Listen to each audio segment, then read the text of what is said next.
I'm Chris Erdmann, and this is Made of More, the show where we go beyond business to uncover real stories that shape entrepreneurs, leaders, and change makers.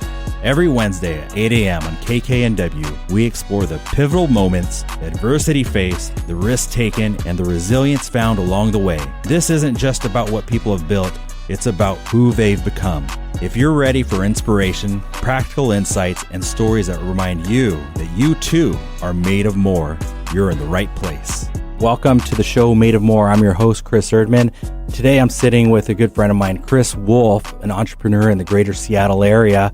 Not only does he own a roofing company that does all types of construction, but he's a family member, father, a husband. His kids and his personal journey helped him create this vision to teach kids at a different level. And we're going to get into a story of entrepreneurialism and the school Pathfinders, which is at Acton Academy. Is that correct? You got it. Yes, All sir. Right. Welcome to the show, Chris. I'm so glad to be here. Thank you. Yeah, thank you. Well, you really have an interesting story behind you. You are a great speaker, a great business person, well respected in our business community. What was the start of your entrepreneurial journey? What was the spark? Oh, man. How many sparks, right? Yeah, the first spark. Well, the funny part is, if you go back far enough, I thought people who were in business were losers when I was a kid. Oh, why is that? I had a very filtered idea of what business was, right? Mm-hmm. You've seen, movies and television, guys in suits, Corporate America. Corporate kind of stuff, or small business owners like struggling to make it, right? Like Sure. your aunt who runs the bakery down the road and she's trying to pay the bill. Like in pop culture, there's not a lot of small business owners in powerful roles, right? Not back in the day. Not then. Yeah, I mean, obviously there's a lot more now, but like growing up, I just thought they were losers. I was like, if you're going to be in business, you're going to be a loser. And I went off into college and people get their majors and like, why would you study business? Yeah. There I am studying political science, which is completely useless in modern society. It was interesting, but I'm sure. so there was a certain like judgment, right? But now that I am an entrepreneur and I do run my own businesses, looking back on it, it was always like a spark of mine to do something a little bit different. Sure. You're being told what an entrepreneur was back in the day. And it was this vision that was probably pretty false. I mean, true to some extent, but you didn't see both sides of it because you weren't exposed to it. Yeah. And I mean, when we can get into the whole like education system and like what's presented as what's right and what's wrong and what you have to do, what you're supposed to do. And I just never even considered the fact that because I wanted to do things differently, that might actually be an advantage. Yeah. Like growing up, you feel a little weird, right? Like, everyone's supposed to do this or everyone's doing this, but I kind of want to go this direction, or I have this other idea, or I want to do that thing, or I don't fit in because X, Y, Z. Sure. And you feel like there's something wrong with you, right? Yeah, because you were going against popular beliefs, right? Exactly. Or like doing what you're told. There's so much in society and in education about do what you're told. This is what you're supposed to do. Learn to play the game. Do what you have to do, right? Yeah. And so much of entrepreneurship is learning to play your own game, right? Yeah. Or changing the rules, or saying, I don't want to just go do X, Y, Z that everyone else is doing. I want to do this thing that I'm passionate about, and I think I can do better than these other people are doing, or, I can make more money doing this. Yeah. And growing up, that's an attitude that is stamped out. Right. Yeah. You were programmed to think a different way. Right. But growing up, I didn't connect that with the possibility of being like a successful entrepreneur. So you and I have had a lot of conversations, like kind of where it started and stopped. And you were a brilliant kid. You were smart. You kind of forged your own way. Many times you didn't have to study. You got good grades. Well, that was the weird thing, right? Yeah. So for me, it didn't make sense why I didn't fit in, because I was so good at all the things they wanted me to do. Like I could do all the school stuff. I get great grades and I'd be the first one done and all this stuff. And I could play the sports.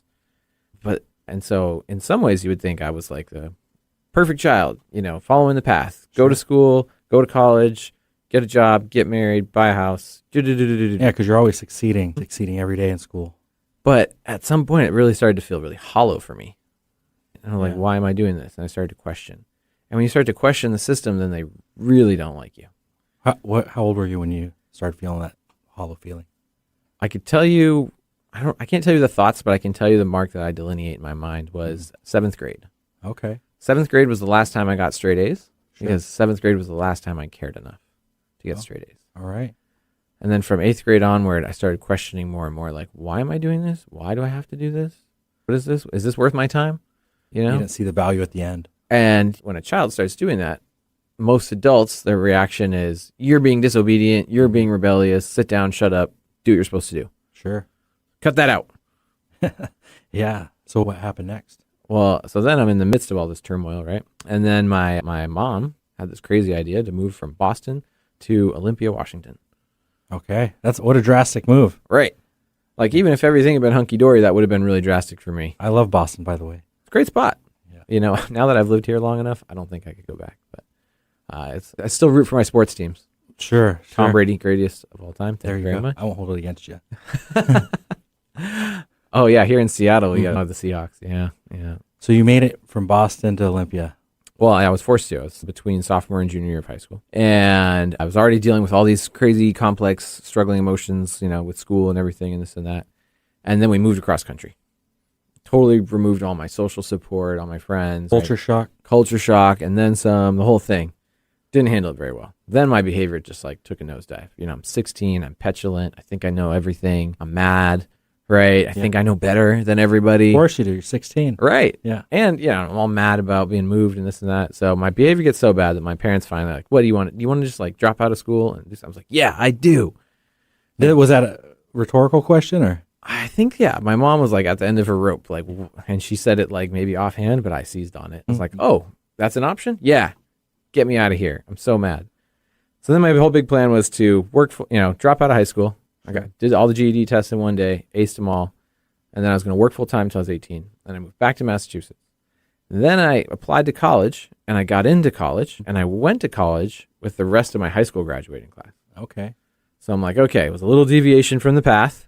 But here I am getting back on the path. You're supposed to be on the path, right? You're supposed to do what you're told. You're supposed to go to college. You're supposed to get a degree, right? Follow the program. Follow the program, bro. Get with the program. And but then after a year and a half, I ended up dropping out of college. All right. What happened? Well, I mean, spiritually, in a way that I can't totally prove with facts, it wasn't for me. I kind of Sure. You didn't feel connected. Yeah, the world and the universe conspired in such a way, or you could say God, if that's your belief, conspired in such a way to like shift me out of there. You know, I was learning a lot about myself, but I wasn't there to learn school stuff. So the big recession happens, credit dries up, you know, you can't get loans to keep going, the whole thing, right? Like my grades were fine enough, but like it wasn't the right place for me. Right? Sure. So then I dropped out of college. So what was on your mind? You knew you didn't want to be there. You dropped out of college, but you had to have something else on your mind that was better.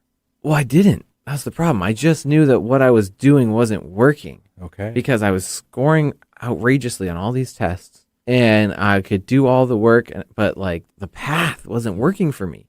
Like I was trying to square in my mind, like how could I be good at things, but not be good at like going where I'm supposed to go in this prescribed method, right? That's a pretty bold move at that age to just like quit something that you're really good at or that you're scoring well at and you just quit it cold turkey without a plan.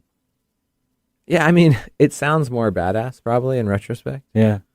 So, well, before we go any further, I promised you that I wanted to hear about your story too, right? Sure. So what was your education story growing up?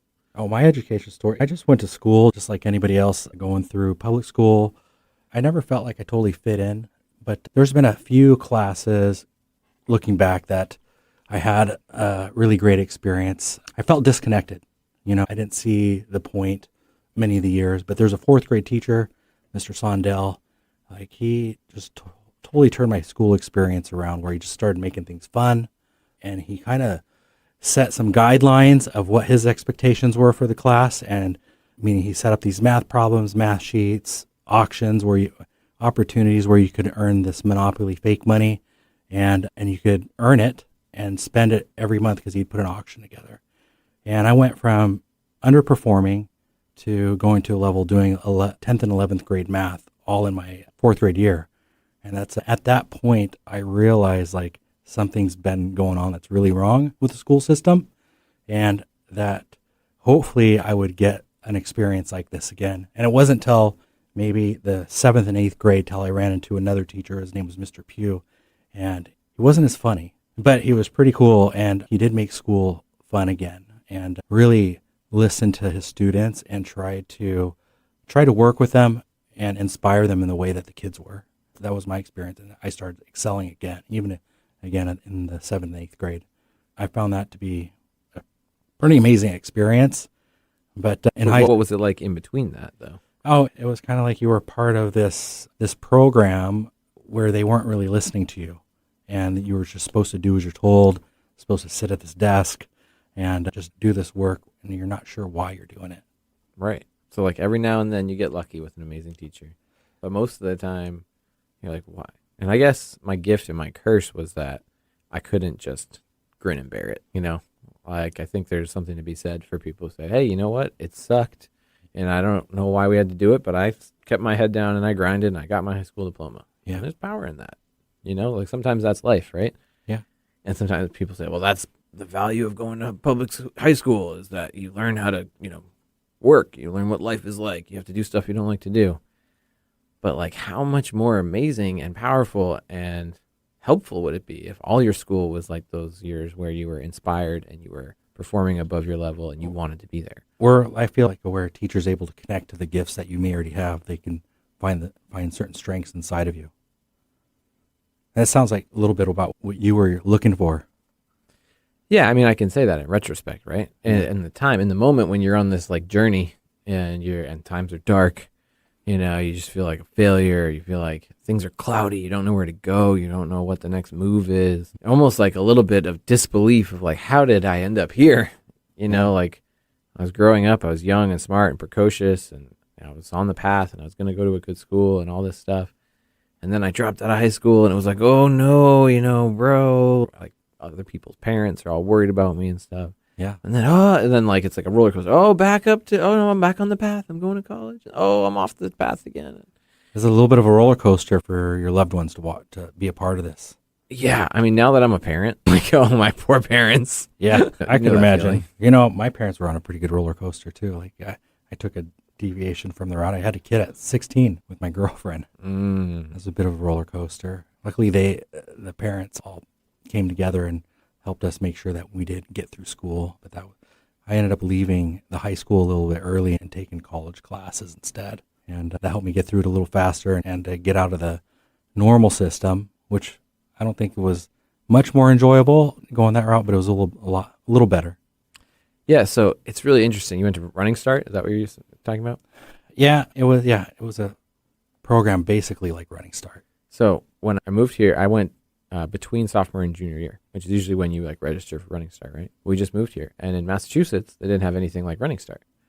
When I moved here, I'm all angry and pissed off and 16, and I had no idea what Running Start even was. And because I was so angry and pissed off and like closed to possibilities, you know, I just burned the bridge of high school and dropped out and made my own path. Sure. In retrospect, if I had known about Running Start, would that have changed my, you know, maybe like, I like to think so, but also when I look back, I'm not proud of it, and I can justify and say, oh, you know, I was 16 and da-da-da-da-da, like, you know.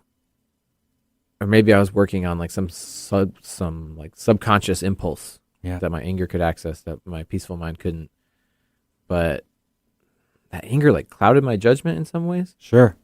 But also it was almost like a more true feeling of what I actually felt like, no, screw, this isn't working for me and my time's better spent somewhere else. Yeah. Which is like a really precocious thing for a child to say. But now that I've experienced it and I see a lot more about the bigger picture of education, I'm like, yeah, you know what? Children should be able to say that. Yeah, they should be able to speak their mind and a bit more and have more choice. Yeah, and that's kind of that's what you guys are providing. Oh, yeah, at Pathfinders? Absolutely. Yeah. Wow, that's a really interesting kind of journey that you're sharing with me. That's being pretty vulnerable. Thank you. Yeah. I mean, there's nothing secret in it, right? Yeah. So you dropped out of college. Oh, yeah, so there's an in-between time, right? So this is where I got lucky. So I dropped out of college, and then my big plan was to join the military, and you know, did the ASVAB test, scored 90th percentile. They're all, oh, come, you know, go do this, do that. Blah, blah, blah. Ultimately, that didn't work out, which was for the better, because as you can probably tell, I'm not the take orders and do what I'm told type, and so the military was. You kind of want to do what you want to do. I do what I want to do. What I want to do, and the military is a poor solution for a young man trying to find what. You're already fighting against that. Yeah, it'd be the ultimate place for you. Yeah. So a little bit of fortune there that didn't work out. But then I'm sitting at home And this is where I got lucky. And they say luck is where preparation meets opportunity. And I think that's a catchy saying, but I think all of us get lucky sometimes. We all get lucky sometimes. We all get unlucky sometimes. Luck's always there on both sides. Exactly. That's what drives me crazy when someone's like, oh my gosh, I can't believe this happened to me. That's not fair. I'm so unlucky. It's like, well, it happens to you and it happens to me.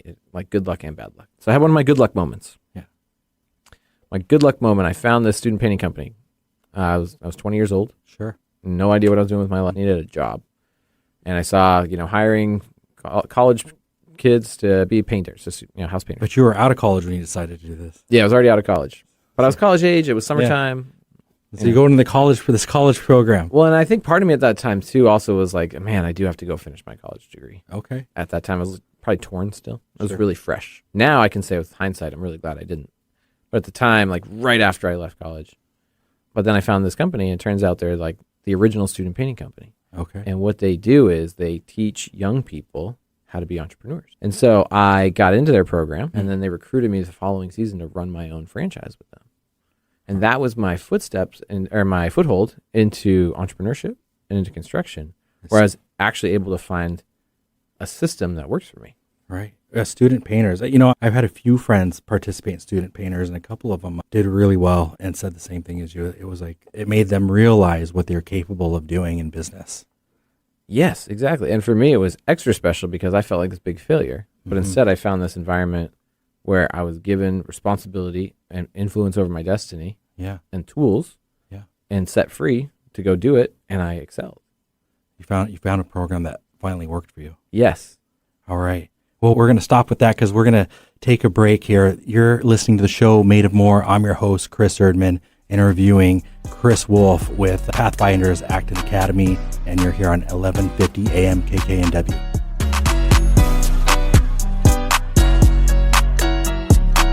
Children are the greatest joy and our best hope for a better future. Friends, they are the future. But did you know that millions of kids right here in our own backyard are facing hunger every day? Without healthy food, it's harder to grow, to thrive, to feel their best.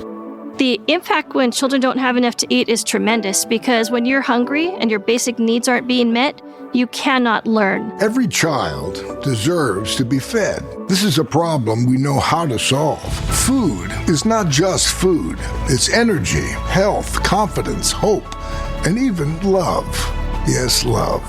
Breakfast in the classroom contributes to kids being more focused, which leads to higher grades, and simply just their well-being. Thank you! Learn more about how No Kid Hungry is helping end child hunger in America at helpnokidhungry.org. Are you ready to discover remarkable stories of resilience and cultural connection?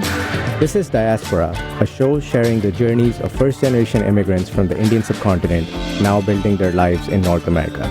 Inspiring, insightful, and always engaging, Diaspora offers a unique perspective on the immigrant experience. Join me, Aditya Mehta, my guests, on the Diaspora Show every Wednesday at 2 p.m. right here on KKNW. There's a reason they invented the internet. It's called 1150kknw.com.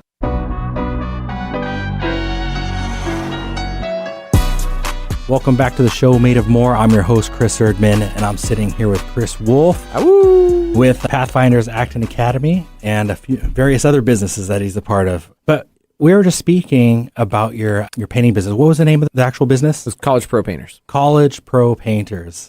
Okay, there's a few college programs out there, but College Pro Painters. They were the original. Oh, really? Everyone else The copied OG. them. They were, starting in like the late 70s in Canada. They were the original student painting company, and then everyone else was like, hey, that's a great idea. We should copy that. Oh, well, it was a great idea. So you started there. You felt really connected because you got on this program, and it sounds like it kind of took a ceiling away from you. You could earn probably more than you ever had in your entire life at that point. Absolutely. Which, I mean, to be fair, at that age was not much, but yes. Yeah, it felt limitless. Definitely. Which sounds like it made you excited. Well, yeah, that's one of the things that killed me about school growing up. Everyone has a subject that they're good at, right? And I'd be sitting there in whatever class, like let's say math. And in math, in school, right, back in school, taking you back, you spend 3 weeks learning a concept. And there's a quiz at the end of week 1, and there's a quiz at the end of week 2, and there's a test at the end of week 3, and there's homework every Sure. right? And no reward. And no reward. And then you just start the next one after, right? Yeah. So my problem in school would be, I would be like, all right, I got it. I'm ready to go. Let me do the test. Like 2 or 3 days in. But there's still 2.5 weeks of content and homework. And I'm like, I already got it. Why can't I just keep going? Right. That's not how school works. No. Right. And so one of the amazing things for me about finding a program and like a business internship, like an incubator program, essentially like an entrepreneurship incubator where I'm given the keys to a thing and say, hey, this is your thing. Drive it as fast as you can. If you crash it, it's on you. But if you soar, it's also on you. Sure.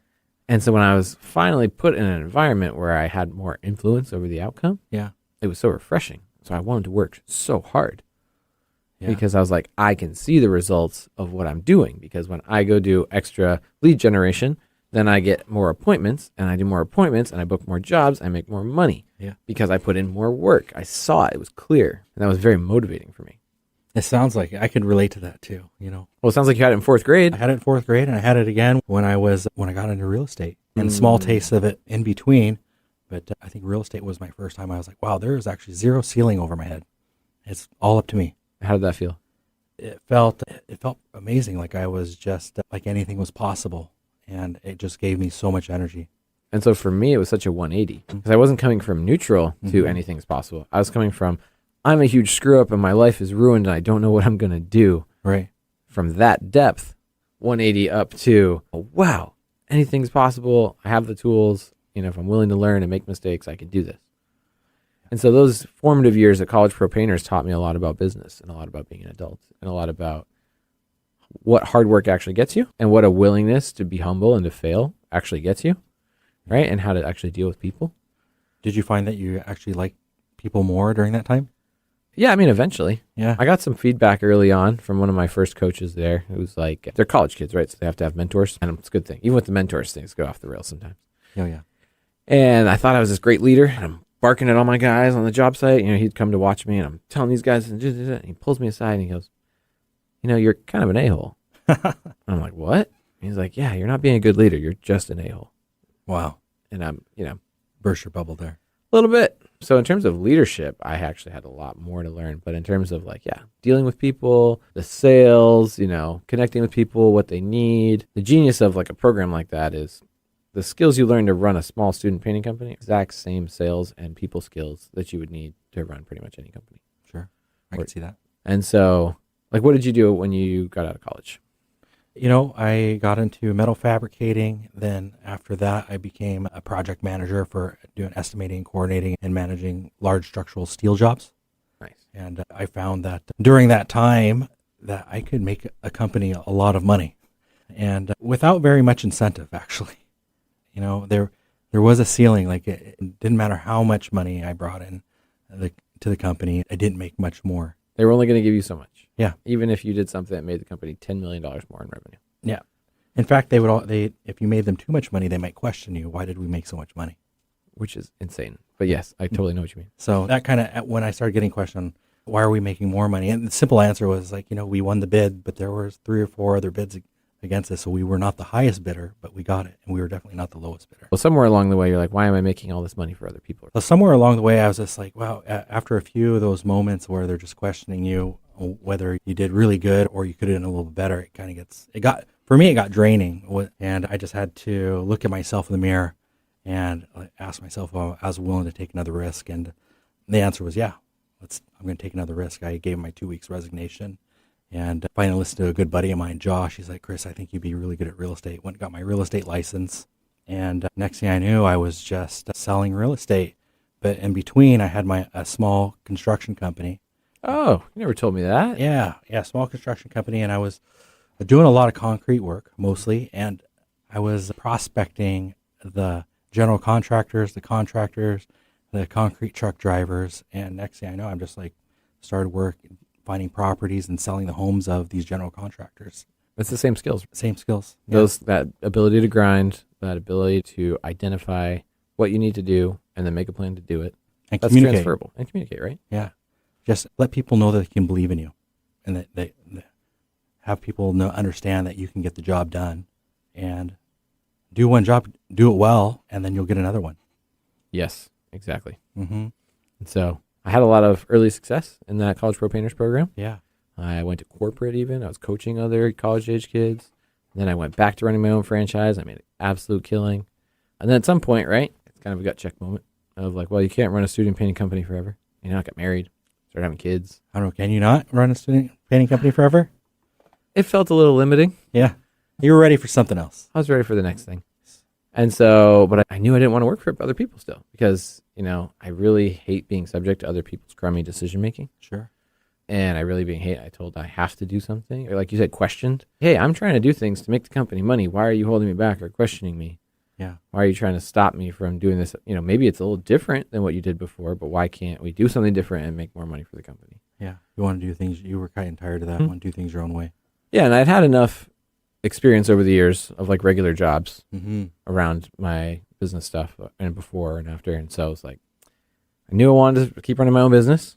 I knew I wanted to stay in construction. And one of the cool things I eventually realized, like we were just talking about, is all the skills are transferable. Yeah. So even though I ran a painting business, the sales process, the communication, the organizing, all the people, time and money, making sure the job got done right, you know, paying the guys on time, doing all the stuff, it was all transferable. All I had to do was learn the individual pieces of the different trades. Learn, you know, roofing, what nails do you use? What shingles do we use? Bathrooms, where do we buy the tile? Whatever.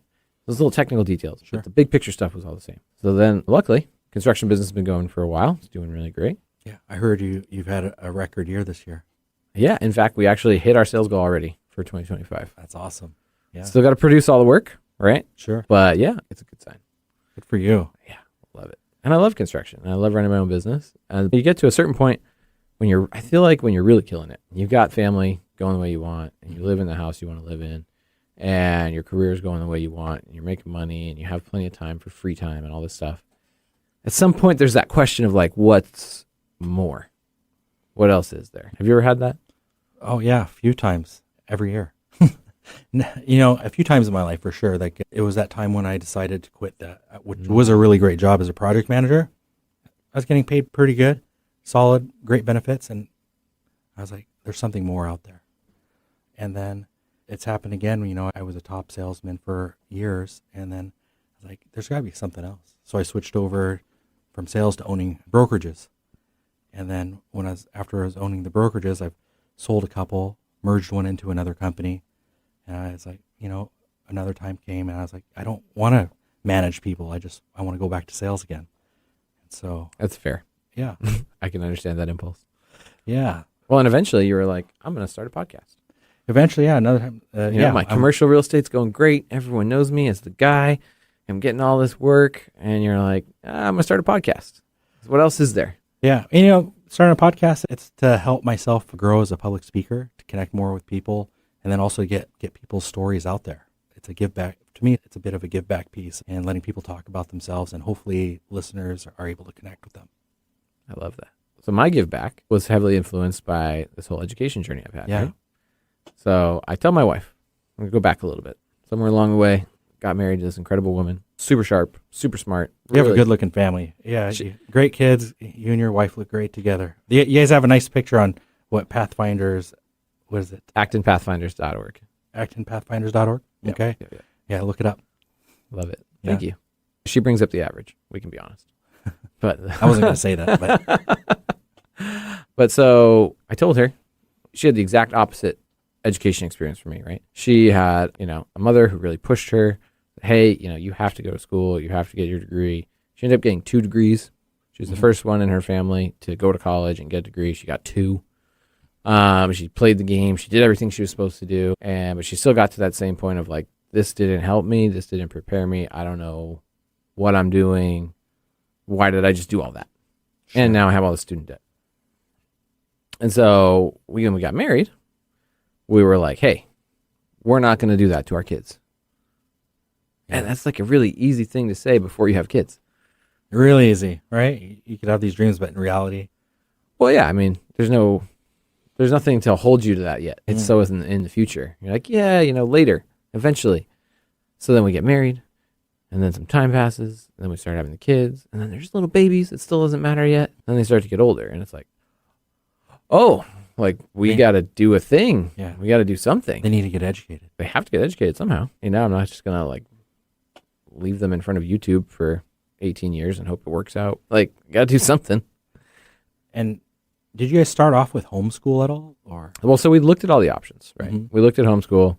You know, we run the construction business. We've got a couple other things entrepreneurially. It just wasn't the experience we wanted. Nothing against homeschool. What we like about the Acton model, I'm sure we'll get to, is it actually has a really cool, or a lot of similarities, I guess is the best way to put it, to a homeschool model with a bunch of other learners together. We knew we wanted to have the socialization. We knew we wanted something that you could achieve in a classroom with other people around your age. I think that's really important, the socialization of the children. I mean, the more kids that they're going to be around, and kids and adults, the better off they're going to be in life. Well, and it's the more like some of those lessons where you learn the lessons from. It's like, hey, no, you can't just take that toy from your friend. Sure. That's not how it works. There's repercussions. Yeah. Or, you can't just like copy so-and-so's homework. Like these are like real life lessons that that are harder to learn in homeschool. So nothing against homeschool. We have a lot of people that we know do homeschool. We appreciate them and love them. Just wasn't for us. Sure. And we looked at private schools, right? A lot of private schools, big price tags, fancy catchphrases or promises, but yeah. What's the average price for a private school around here? oh, it's like over $30,000 a year. Yeah, that adds up. Yeah. Per kid. 2 kids, 3 kids, 4 I mean, kids. I'm sure you get, a little bit off per kid if you do 4 kids. Even 2, even 1 kid seems like a lot, right? Yeah. But a lot of the private schools are really expensive versions of the same thing. It's the way better version of classic public school, but it's still a system that's fundamentally focused on telling kids what to do and teaching obedience, right? It's not teaching initiative, not creating places where they can like learn how to take initiative and learn how to attack problems and learn how to solve those problems. So what does that price tag really get you? Better facilities, better teacher-student ratio, really high quality everything, but the system still wasn't really hitting us. A higher quality of the system that you were accustomed to. Yeah. That we both already agreed that system didn't work for either of us. Didn't work for me, that's for sure. Yeah. And it does work for some people, but the more I get into it, the more people I hear say it didn't work for me. Or it could have worked better. Yeah. And then we looked at maybe opening a charter school or something like that. And no, not this, not that. We looked at a few options, the classic alternatives like Montessori and Waldorf, and those were kind of the direction we were going because those were like better than anything else. I have a lot of good things to say about those models. And then one day, out of the blue, we discovered Acton Academy by accident. Yeah, so tell me about that. How'd that get in front of you there? Another one of those lucky breaks. Yeah. Were you on vacation and you found it? Sort of. Well, yeah. So I was ranting on social media in the ways that people do. Schools, this, that, education, something. And I had a friend who had moved to Oklahoma a while back, a fellow entrepreneur. And she said, hey, have you heard of Acton Academy? My 2 boys go to one out here. And I was like, no, Acton, Action, what? No, Acton, Acton. And I was like, no, I haven't heard of that. And she goes, well, you should check it out. So I look it up, and I'm like, oh. That's one of those moments. And Yeah, like, oh, this exists. There's a place where they put learners together, multi-age. They set boundaries and parameters, but they give the learners space to like make choices and to accomplish things. And a lot of the core skill work is like individual paced. Sure. So if you're good at math and you want to keep going, you just keep going. Like that 4th grade teacher you're talking about. Yeah. He let you go all the way up to 11th grade. Yeah, he sure did. Yeah. So imagine if like all your core skill work all the time, you could go at your own pace. Maybe you need more time. Maybe you're really struggling with something or you're not that motivated and you need extra time on something. A little slower starter. Either which way, whether it's more or less. Most people don't fit on the exact specific progression of do this. For some people, it's slower. Sure. And so we're just like getting more and more into this model and we're like, holy cow, gee willikers, Batman. Like, this is what we've been waiting for. And we're so excited. Like, yes, we're going to do this. This is great. And then we go up actonacademy.org, / school finder, whatever. The nearest Acton Academy at the time was 2 hours away in Anacortes. Okay. So then it was a real gut check moment of like, how bad do you want it? So you're thinking about driving Anacortes all the time or moving? No, that's out of the question. Okay. But there's a button that says, apply to open an Acton Academy. And me, the entrepreneur in me goes, I think we can do this. Yeah. That's a big move. Right. It's a bold move. Well, again, it was, how bad do you want it? We weren't going to move to Anacortes. And we weren't going to drive 2 hours each way every day. But we really, really, really wanted to have Acton Academy for our kids. We wanted them to have it. I mean, there's probably not many more things that are more motivating than your own kids. Yeah, on their own timeline. Yeah. Yeah. Well, you've been listening to the show Made of More. I'm your host, Chris Erdmann, sitting here with Chris Wolf on 1150 AM KKNW. Tune back in here shortly after these messages.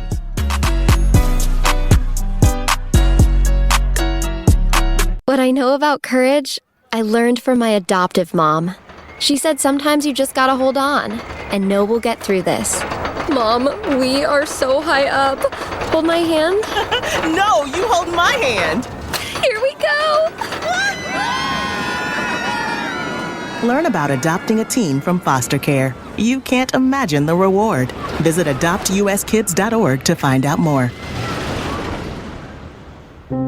I learned patience from my adoptive dad.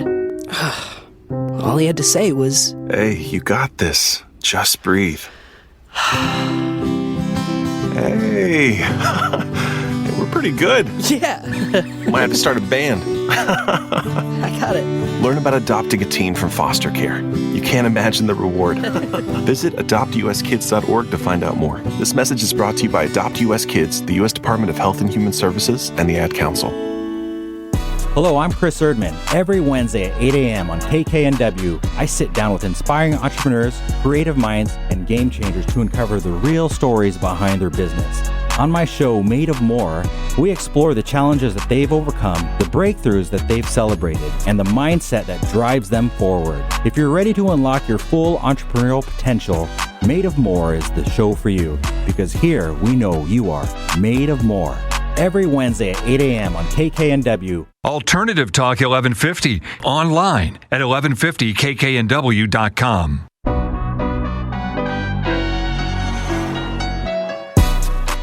Welcome back to the show Made of More. I'm Chris Erdmann, your host, sitting here with Chris Wolf. And today we're talking about Pathfinders Acton Academy. We're just, where do we leave it off at here? You're pressing the button on the website of Acton Academy, thinking like, we're going to open up a school. Or we're going to try. We're going to try. You're going to open it. That's for sure. Well, and it's such a unique thing, right? Yeah. Who opens a school? Who does that? But luckily, I had all these experiences prior of doing things differently. You know, Robert Frost, for I took the road less traveled by, and that has made all the difference. Yeah, love that quote. Yeah. Well, it definitely applies to my story, right? And so, because I had all these times of doing things differently and going my own way and then getting into business and starting businesses, I was like, babe, I think we can do this. And she'd been with me for a while on the journey at this point. She was like, yeah, I think we can. So we apply and we go through, and then we initial application, and then we're off in Hawaii. This was not planned. Like, this was off season, chill time. We're in Hawaii. We get notified. Yep. You're moving through the process, do XYZ additional steps. We're like sitting in our car, in a parking lot in Hawaii on vacation, trying to like record these videos and do this final steps of the application. And we get approved really quickly. And that starts this whole journey. And then, so we're in. And the interesting thing about Acton, it's very similar to how the learners experience it. You're given the tool and you're given the directions, but there's no one sitting there like making you do it or telling you, hey, do this next, do this, do this. Yeah. It's like, here's a school in a box. Here's what we all do. Here's our connection to all the other owners. If you have questions, take the box, empty out the things, and go make a school. Your own little school kit. Yeah. And so it's been a couple years now. It took us a year. You're in your third year. Yeah, so we're going into our third school year. Okay. Took us a couple of years of paperwork and finding location and hiring a guide and doing all that. And then we've had 2 full school years, and now we're going into our third. Your third. Some things that I really researching a bit about your school, something I really like, you like to hold smaller classrooms. And it's like you have more, kind of the ratio, probably more staff compared to students in a lot of other schools. And so these kids are getting a lot more attention. Definitely. Yeah. Well, and the cool thing about multi-age is, so not only do you have small classroom sizes with a guide who's there to equip and inspire, but they also, the way the multi-age model works really well, and some school systems, some types of school systems do this, but most don't, is the older and the learner and the younger really bounce off each other really well, even in like 2 and 3 year gaps. So like our Spark Studio is our entry level. They're 5 years old to 8 years old. Okay. Even like the 5 and 7 year old or 5 and 8 year olds, the way they interact with each other is so good for them. Yeah. Tell me a little bit about that, because, you don't get a whole lot of that in public school. Definitely not. Yeah. Yeah. I mean, I didn't even really realize it was a thing because I grew up going to public school and this is how school looked. I didn't even know you could do it that way.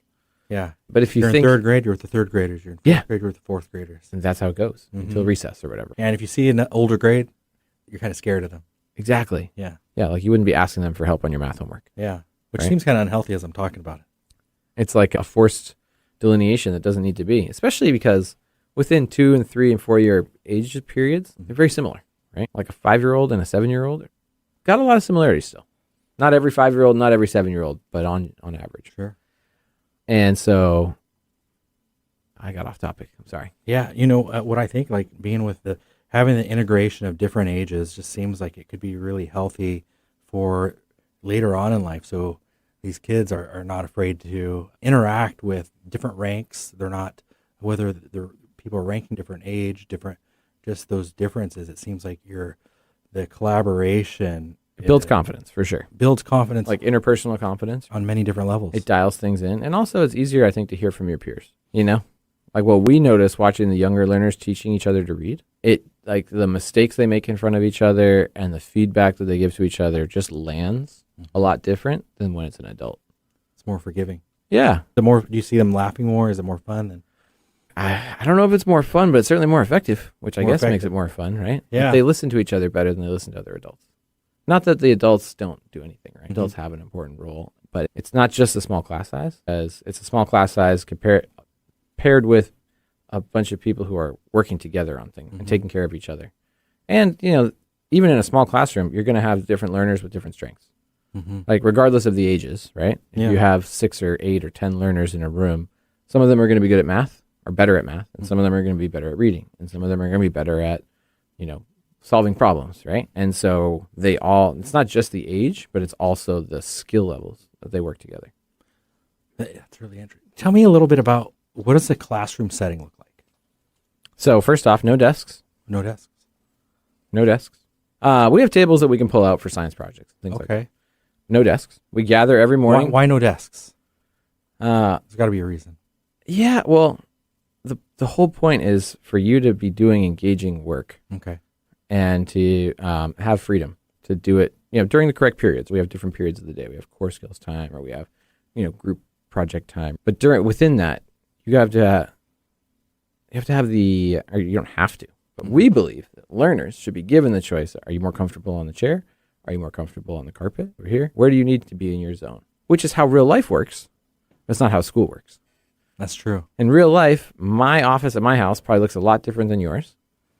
Probably a little bit different. Right? There's probably some similarities, but like your ideal workspace is different than my ideal workspace. Right? That's for sure. Everybody is more comfortable in their own type of setting, right?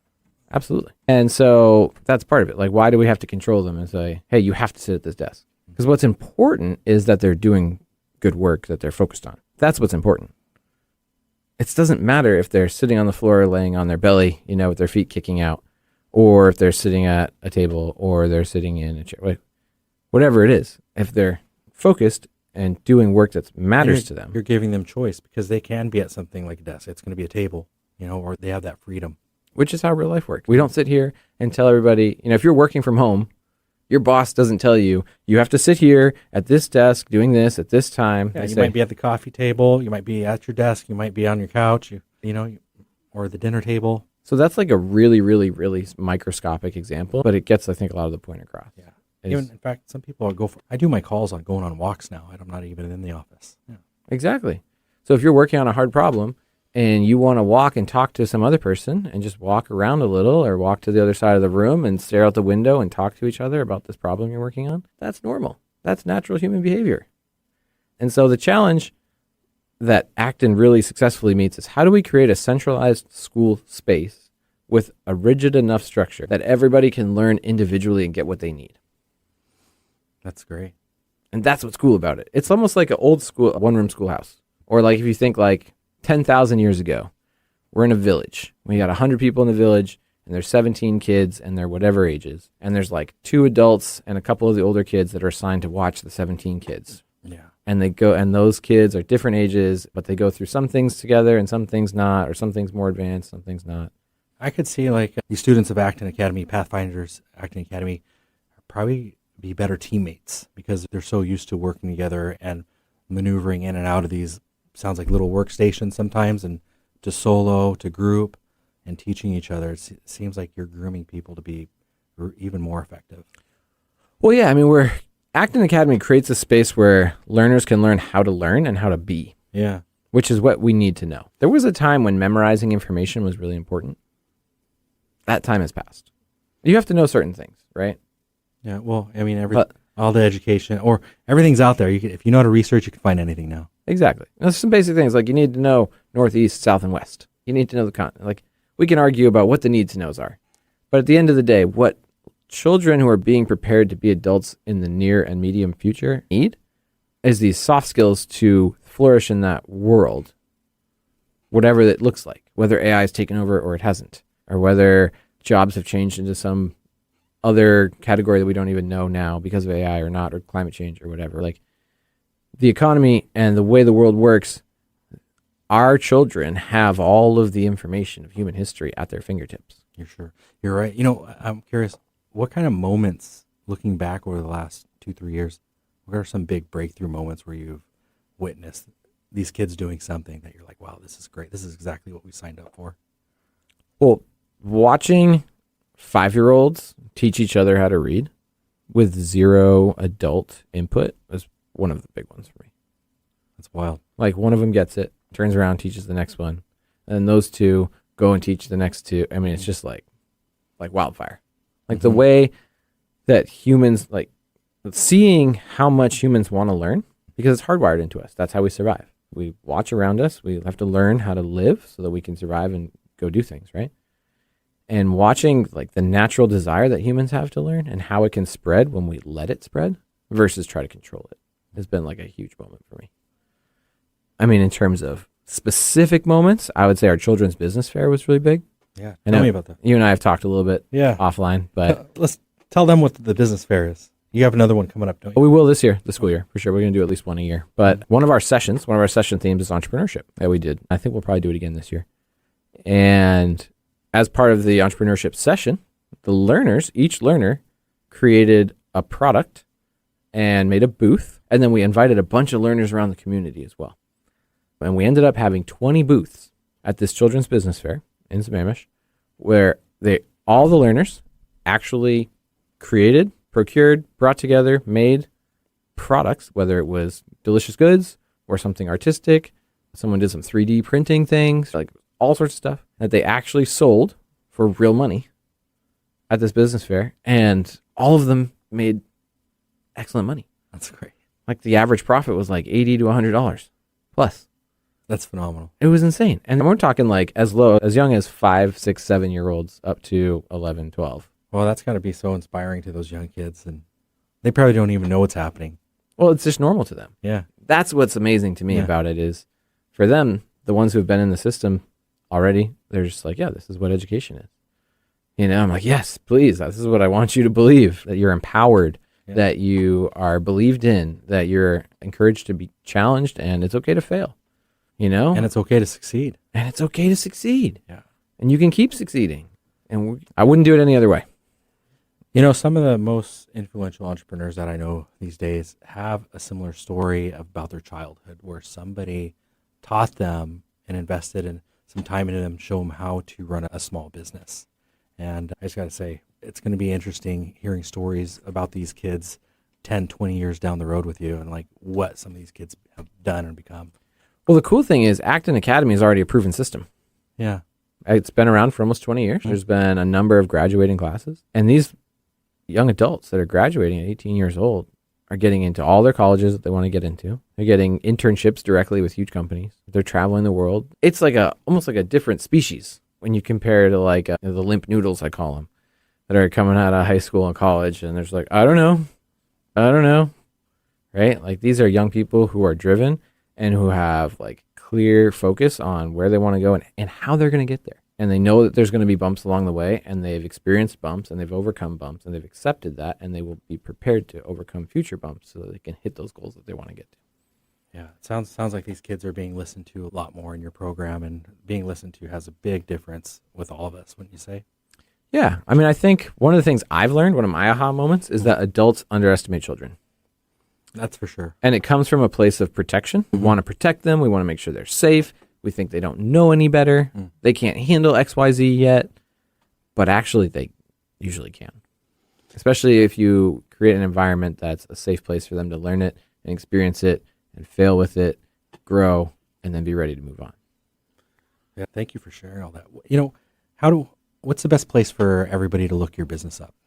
So we just launched our revamped website. So www.actonpathfinders.org, Acton, A-C-T-O-N, pathfinders.org. There's a couple different buttons there, different resources you can start with. If you want to come, we're going to have an open house on Saturday, August 23rd at 10 a.m. There's a parent shopping guide that you can use, that you can download separately. There's a couple different resources on the website. I would start there. That helps a lot of people kind of start their journey. Usually when you hear about something like this, it's not like you're going to hear about it and you're like, oh, I'm going to enroll tomorrow. It's like, okay. I also care about my children. I'm going to research. I'm going to look into this. What do they stand for? How does it work? So the website's a great intro spot for people who are intrigued and want to hear more about it. That's great. It seems like, so you also probably have room for about 5 or 6 more kids? Yeah, I mean, we're coming up on the new school year, but we do have some open availability. So this year we're really excited. We're launching our Explorer Studio, which is the next age group up. So that'll be about 8 to 12, 8 to 11, 8 to 12. Okay. So we'll be serving learners 5 to 12 in the 25-26 school year. And then eventually Acton does go all the way through high school. So as our school gets more established and our core group ages up, then we'll be going all the way through high school. It's going to be fun to watch you guys grow, and I look forward to hearing stories every month about what's happening. Thank you. This has been awesome. Did you have any other questions about the school or any other thoughts you want to impart about education? And things that I want to impart about, I just want to say, if I had the opportunity when my daughter was growing up, I would have definitely wanted to explore this school. Just seeing and hearing what your kids are able to experience, and then looking back at the experience that I had and even what my daughter had through school. I think she had a great time, but there's been times where it could have just been a little bit more engaging and where they could have looked into her interest a lot more. And empowered her more and seen where it gone, right? Mm-hmm. Let's just see where this goes. You're interested in this. Let's see where it goes. Yeah. There are a lot of the kids that become really successful, even really young, like these black belts or these athletes. It's like they've had these parents that witness their gifts, and not only did they acknowledge these gifts, but they actually had the ability to invest in these gifts. And it sounds like Acton Academy is doing something very similar to that. I think that's a great way to put it. I'm going to steal that from you moving forward. Sure. But yeah, sending your kid to an Acton Academy is a great way to invest in their gifts. Yeah. Investing in your kid, invest in their gifts. I love that. Invest with Acton Academy. There you go. Yeah. Well, I just want to say thank you so much for coming on the show today. I know you took time out of your busy schedule to make time for this. I know you could have been doing a lot of other things today. Oh, yeah. It is construction season, but nothing's more important than the future. Yeah. Can I close with a quote? Yes, please. That really summarizes how I feel about this. A wise man once said, if your plan is for 1 year, plant rice. If your plan is for 10 years, plant trees. If your plan is for 100 years, educate the children. That's wonderful. Whose quote is that? I wish I knew. Unknown at this time. Yeah. Well, thank you for listening to the show, Made of More. You're sitting here with myself, Chris Erdmann, and Chris Wolf. Acton Academy, Pathfinders Acton Academy. Yep. And do you want to leave your number or anything for people to get hold of you directly? Sure. Absolutely. If you've listened all the way through the podcast and you're fascinated and you want to chat more, you can reach me on our office line at 425-520-5565. I would love to chat. All right. Thanks for tuning in. Ooh. Thanks for tuning into this episode of Made of More on KKNW. Whether you're on the road, at the office, or listening from home, keep chasing what lights you up, keep building what matters, and never settle for less than the life you were made for. You are made of more. More purpose, more impact, more joy. Made of More is part of the Speaking Current network of shows and podcasts, all of which that are dedicated to inspiring listeners to build lives of meaning, connection, and value. You can find the Speaking Current network of shows, including Made of More, wherever you get your podcast. You can also find us on YouTube. Until next Wednesday at 8 a.m. on KKNW, I'm Chris Erdmann. Stay bold, stay inspired, and stay made of more.